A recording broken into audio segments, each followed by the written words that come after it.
Welcome to Interviews from Mexico. I'm Laura Carlson, and I'll be your host as we look at cutting-edge issues with the men and women who know them best. Here on Telesur.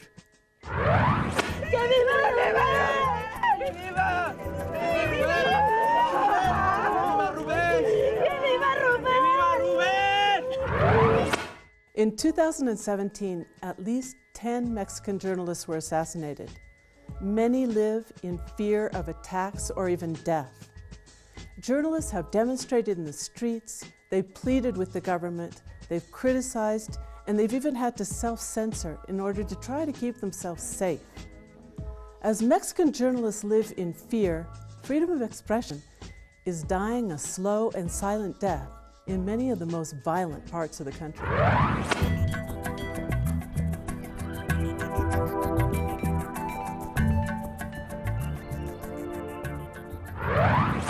To talk about violence against journalists in Mexico and freedom of expression, we're very pleased to have with us today in the studio Jan-Albert Hootsen. Jan, thank you for joining us here. Thank you for having me. You know, we're facing a real crisis here in Mexico. In fact, just recently, the Special Rapporteurs of Freedom of Expression from the United Nations and from the Inter-American Commission were here, and they issued some preliminary results. And what they said was pretty damning. They reported violence against journalists has been a crisis in Mexico for more than a decade, and yet, despite the government's creation of protection and prosecution mechanisms, impunity and insecurity continue to characterize the situation throughout the country. It's been a terrible year for journalists here in Mexico. What do you attribute that to? Well, definitely. It's been one of the deadliest years in modern history. We've seen a trend of attacks against journalists purely in terms of assassinations going up since 2004, 2005. And it's been basically only getting worse since then. And of course, we need to view the issue of attacks against the press within the larger context of violence and impunity in Mexico. Journalists are especially vulnerable because they often investigate crime, they investigate violence, they investigate corruption. And as such, they place themselves in a position in which they become a target of actors from the state, actors from organized crime, who want to stop them from reporting. And the reason why the violence just keeps getting worse, because there's an incentive to keep attacking journalists. There's an impunity rating which is astronomical. Most cases of violence against journalists are never solved. So if there's no prosecution, then it sends a message that you can kill a journalist with no consequences. Right now, bluntly put, the message is you can do to a journalist whatever you like because you won't get punished. That's the reality in most Mexican states, unfortunately. Now, are there some places where the problem is worse than others? There are places that we call so-called silent zones, that are areas where journalists just completely stop reporting on crime, violence, and on corruption, for example. Tamaulipas is probably one of the best examples. That's a state where the violence is so omnipresent, where journalists are so under the yoke of organized crime that they completely stop reporting on it. They just report on what the police tells them to report, official bulletins, etc. There are areas like the Tierra Caliente in Guerrero and the Michoacán state where there is almost a state of anarchy, where there's very little presence of the state, and journalists are completely left to their own devices. There are so you're talking about, like, there could be a shootout in front of my house and I'll pick up the morning newspaper the next day and there won't be anything about it. Yeah, there are plenty of places in Mexico where that happens, where we have no idea what the actual state of society is there, what the state of organized crime is there. People get killed, get kidnapped, they disappear, and we just don't know about it because journalists are unable to report about it. That's really serious in terms of both a democracy and having the information that citizens need, both to keep safe and to understand their communities. Are there a certain type of journalists who are more vulnerable to attacks? What we see usually in states like Tamaulipas or Guerrero or Sinaloa is that journalists who work for smaller independent outlets, often they have only a small internet website, or they have a page on social media in which they report in very rudimentary fashion. They don't have a lot of equipment. They don't have the backing of a big newspaper or a big outlet, and they're the ones who are the most vulnerable. However, this year we've also seen local journalists, citizen journalists, journalists who often aren't even full-time journalists because they don't have the money to pay for their own reporting. which is, watching from a point of view from the West, is very difficult to understand. But their journalists make very little money in Mexico, especially when they're in states outside Mexico City, outside the big cities. And that's a risk factor too. That's a risk factor too, because they don't have any kind of insurance. They don't have a major news outlet that will help them out once they get in trouble. It also means that they don't have the contacts within the media world to help them in case they're in dire need. We've known about this problem for a while now. Mexico's world famous or infamous for the murder of journalists. And the government has responded. There's a special prosecutor. There's a number of specialized agencies.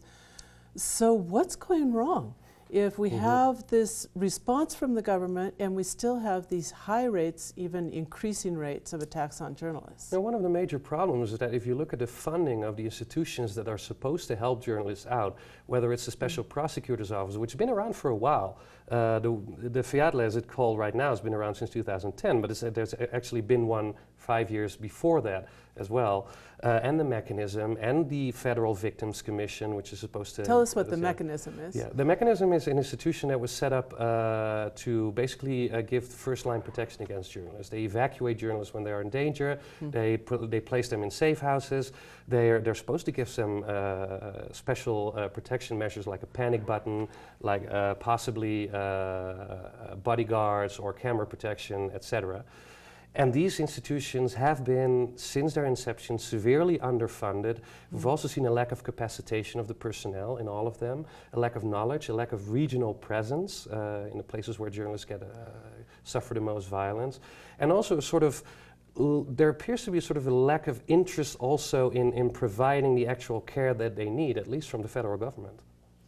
So what needs to be done differently? It sounds like there's a commitment in name, but in reality that commitment's much weaker than it would appear.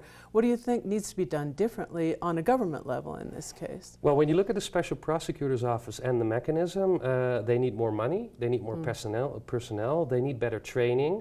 And there also needs to be better prevention, because right now the entire policy of the protection of journalists is based on acting after the fact. There's very little public policies that's focused on keeping journalists from being attacked in the first place. There's only so much you can do when an organized crime group wants to attack a journalist, but there's certainly something you can do, and it's not being done enough. Are there any kind of systems for early warning?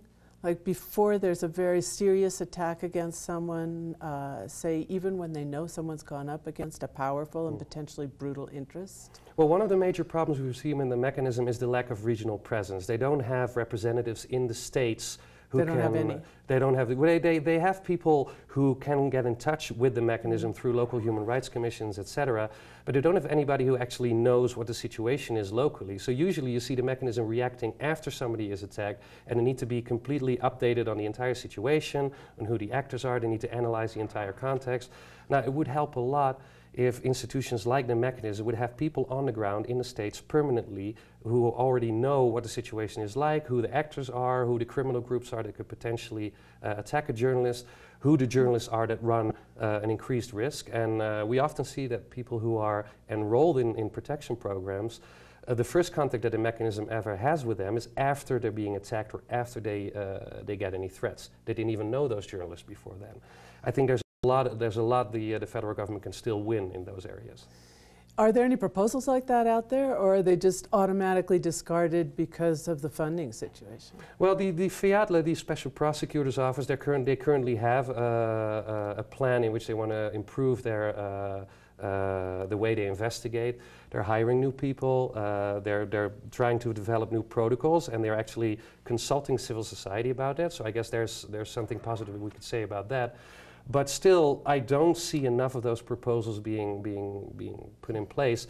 There is, of course, the presidential initiative to create local protection units on a state level, which is something that would be theoretically positive if those institutions were founded in a correct way, if they had enough local knowledge. But we don't. Or if it really happens. There are a few of them that are being set up. There's a local mechanism in Veracruz. There's a local mechanism in Mexico City. They're working on units like that in Sinaloa, in Guerrero, etc.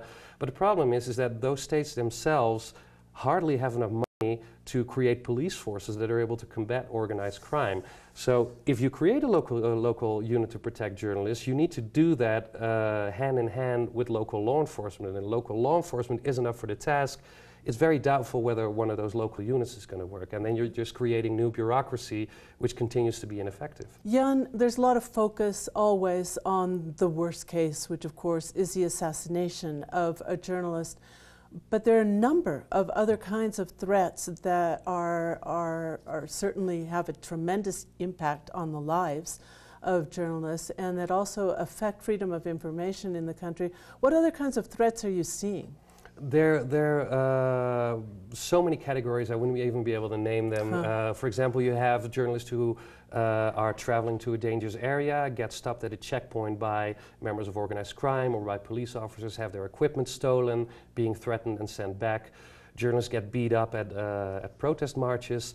Journalists are getting threatening phone calls constantly, have their houses destroyed or set on fire. I actually know of one case of a journalist who had 4 or 5 attempts to have his house set on fire before he had to flee his home state. Basically, any kind of threat that you can imagine happens in Mexico. Well, in your page, in your work, the Committee to Protect Journalists has done an analysis of the cases in which there's at least some investigation, because of course in many cases there isn't much investigation even. And you've come up with some of the beats that are the most dangerous, being crime, corruption, and politics. Why are these the most dangerous beat? Who are they coming up against and what kind of interests are being touched there? Well, I think it's important to point out that crime, violence and corruption, they're not always separated from each other. Often they're the fingers on the same hand. We see that the most dangerous actors against journalists in Mexico are either organized crime or they're public officials on a local or state level. And as we see in many cases, the line is very blurry between those. There are areas in Mexico where state and local public officials either work together with organized crime or have knowledge of what organized crime is doing, or they even use organized crime to attack journalists when journalists are investigating them. So I think the reason why those are the most dangerous beats is because they're basically part of the same impunity organized crime context that all of Mexico is suffering right now. That's so important because I think a lot of people don't understand how blurred those lines are here in Mexico, that when you talk about organized crime, corruption, and politics, you're so often talking about one and the same thing in many ways. In some cases I know that directly a politician could be threatened. In other cases it's pretty obvious exactly what kinds of a criminal group, but this is a real risk for journalists. How are they handling it? How do they judge for themselves when there's a line? Where is that line? How not to cross it? It's very, very difficult. I notice when I'm traveling around the country myself that journalists often push themselves, often because they're in a very difficult situation economically, don't make a lot of money, so they need to work.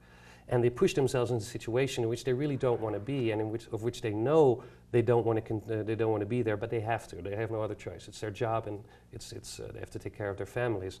So many journalists, especially a situation, excuse me, but that could be like a dangerous zone or a particular topic that touches a powerful figure, local figure, or something like that. You mean? It can be something as simple as traffic duty. There are journalists who cover just traffic accidents. And they get themselves in trouble because while they're chasing after, and it's often literally chasing after, they have to just write 4 or 5 articles a day. And if they're freelancers, they get paid maybe $2 or $3 per article, which is an unbelievably low amount of money for the amount of work that they do. And if they work in an area where there's a lot of presence of organized crime, well, at some point you're going to run into a situation in which people watch you filming something which they don't want you to film. But their editors keep pushing them, they need to keep doing it.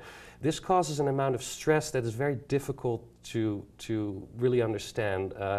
Journalists who have to work 5, 6, 7 days a week under constant stress, under the constant knowledge that they might run into a situation in which they can be in danger, knowing that I actually know journalists who told me that every day, every morning, they say goodbye to their families because they don't know if they're going to come back alive.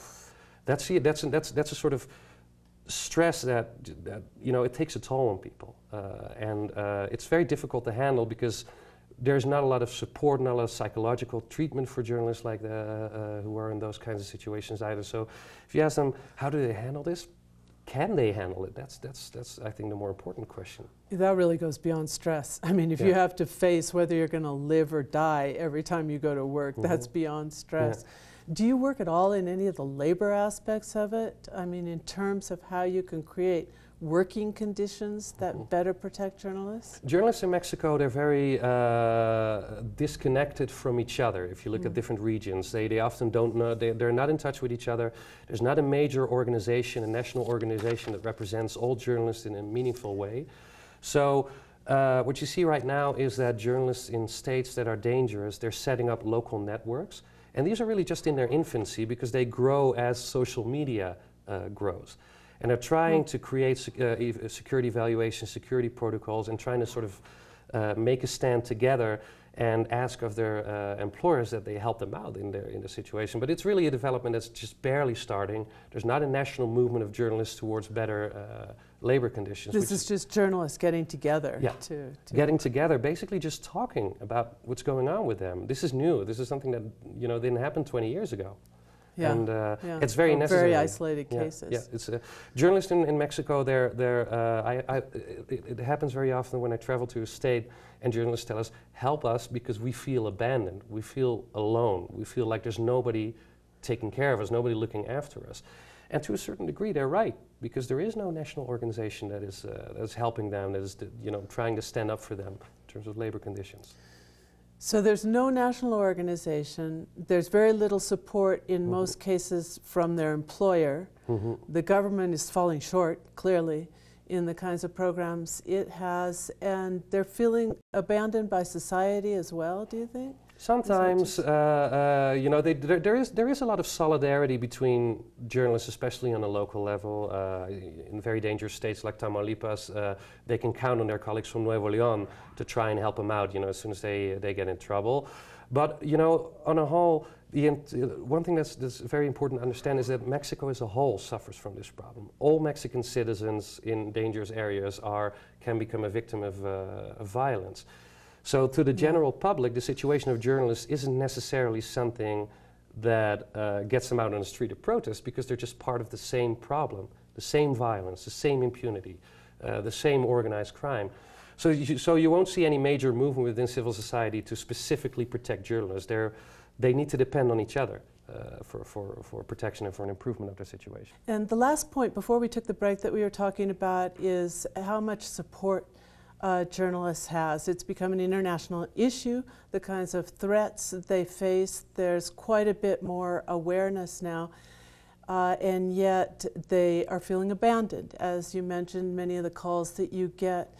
What can be done about that? I mean, do you think that there's enough recognition on the part of society of the role that journalists play, that society is willing to do a better job of defending them? I think the role of journalists as people who provide civil society with access to vital information is not as recognized as much here in Mexico as it is in, for example, the United States or in Western Europe, where journalists are considered like an integral part of democracy.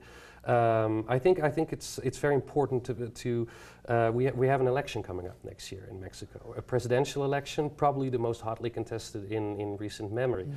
It would be a good moment for civil society, for press freedom organizations, for anybody who cares about press freedom, to try to steer discourse towards the importance that journalists have in covering politics, because if there's an area where journalists feel fear to cover politics, corruption, and organized crime, and you have a well-funded political campaign going in, and you need to check whether that campaign is doing anything illegal, buying votes, coercing votes, well, then journalists are very important. And I do believe that we could do a better job and we could do more to inform civil society about that. And it's the definition of democracy requires an informed populace. So that link is really very strong. I imagine that the fact that it isn't as strong here in Mexico has to do with 71 years of one-party rule. I think there's a real deficit in kind of the citizenship culture here in the country that also reflects on that. Speaking of the elections, you wrote last year when you covered the state and regional elections that it was a particularly dangerous time for journalists.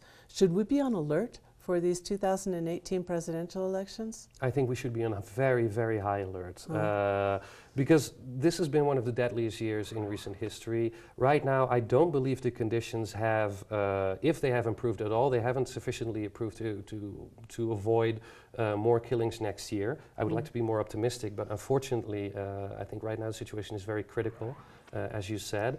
And during election time, we also see an uptick in violence. We see more violence within a context of campaigns. We see people getting beaten up. We see journalists having their equipment stolen. We hear threats. When the stakes are high, when there's so much money, as there is always invested in Mexico, in campaigns, then violence goes up.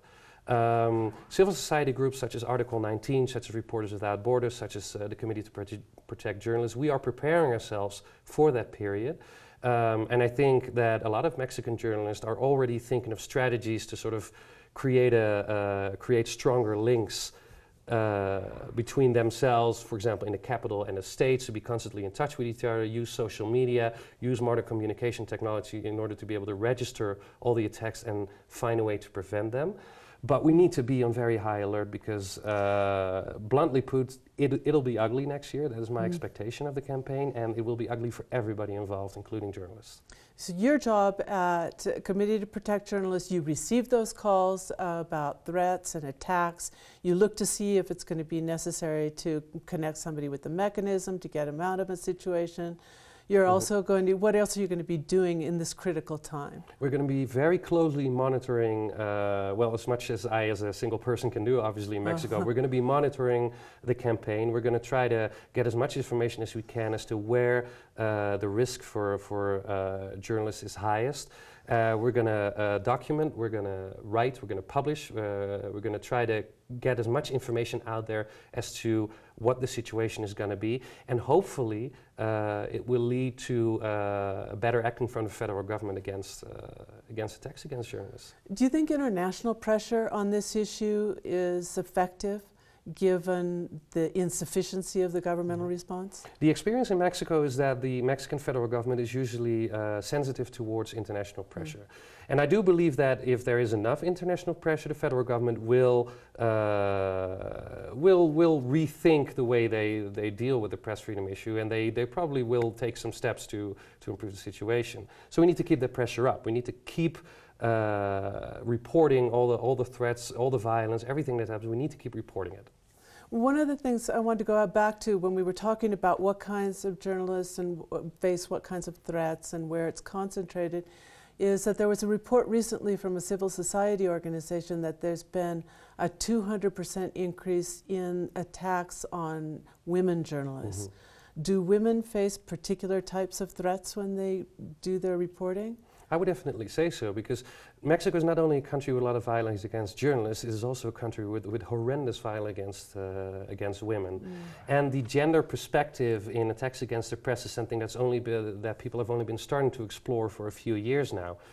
When a woman journalist covers something and she gets attacked not only because of what she's doing, but she also suffers verbal abuse with a very clear gender component, or, as is very famously the case with Lidia Cacho, one of Mexico's most famous journalists, suffers sexual violence because of her reporting, she's victimized twice. It's violence against women and it's violence against journalists. And I think it's very good actually that you mentioned it. I think the gender perspective within the problem of attacks against the press has not been nearly sufficiently explored recently. There needs to be more attention, needs to be studied better, and it needs to be taken into account when addressing the problem specifically. I think it's very important. In order to have a more holistic and complete approach to solving it. For example, there needs to be more sensitivity from the authorities when dealing with women journalists who suffer violence. For example, if a woman who covers something gets attacked and then suffers both gender violence and violence against the press, Well, she should be dealt with, for example, by a female police officer, for starters, which I think is very important, which is something and doesn't necessarily happen? It doesn't necessarily happen. I do notice from, for example, from the mechanism here in Mexico City that it's being thought about, and they're trying to implement new policies that would move the protection policies towards that end, but it's not nearly enough. And you know, violence against women in Mexico is also going up recently. Yeah. So the problem, so it's a double-sided problem. There's one other area that I want to talk about that we mentioned before, and that's a relatively new risk, which is digital surveillance. And it came out very clearly in the case of the Pegasus program that was linked to the government, and turned out that instead of being used, or in addition to being used against organized crime, was being turned against journalists and human rights defenders. Do you see this as a rising threat? It's definitely a rising threat. As recent as 5 or 6 years ago, digital surveillance wasn't a real problem. And then during several campaigns on a state level, we started seeing, for example, that the state government of Puebla, that there may have been a possible relation between them and an Italian group called Hacking Team, in which they hired, which they bought surveillance software. Then the Pegasus issue comes up this year. We expect there to be more digital aggressions. There will be more instances of you know, actors, we really don't know who they are because it's very difficult to trace, trying to install malware and spyware on telephones, on the computers of journalists. And as the use of social media and internet increases in Mexico, so do the attempts to spy. And we should never forget also that organized crime is also capable of undertaking these spying programs. So we don't really know where it's coming from, and I think it's a problem that it's going to be a big problem in the next election, and it's only going to get worse. Yeah, without a doubt. I'm afraid we've run out of time. We could talk about this much more, and I hope we could get the opportunity in the future. Jan, thank you so much for joining us. Thank you, my pleasure. And thank you. We'll be back next week on Interviews from Mexico.